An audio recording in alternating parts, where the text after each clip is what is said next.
Manohitra ny fitrandrana terrara ao Apasindava distrika any Ambanja ireo fikambanana tsy miankina ao Anosibe ankehitriny. Manay ny fiantraikan'ny ratsy entin'ny fitrandrana amin'ny tontolo iainana sy ny fahasalaman'ny mponina izy ireo. Abraham Randriamanana. Manoloana ny fitrandrana terrara kasain'ny orinasa vahiny iray ho tanteraina ao Apasindava distrika any Ambanja, nanao fanambarana ny amin'ny fanoherana ny fanatanterahana izany ireo fikambanana tsy miankina Anosibe. Aina hiteraka voka-dratsy ho an'ny tontolo iainana sy ny antom-piveloman'ireo mponina ny fisian'ny fitrandrana raha ny nambaran'izy ireo. 100 km miala izy zegny tsy maintsy matrety ny voka-dratsy.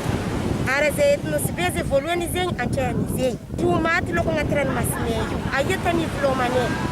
Tsy ho isy touriste andeha mety satria ho maiky tanay fa tanay tsara io. Ary iara malala fa aty Anosibe zay fa tsisy fitadiavam-bola hafa ankoatrany agnaty ranomasy sy ilay touriste. Mety manimba tontolo iainana tanteraka zegny izy. Mety mamono biby isan-karazany ary mety koa zegny mitariky fa maiky be zegny tanàna ary mety tsy ampisy hasatsika zegny.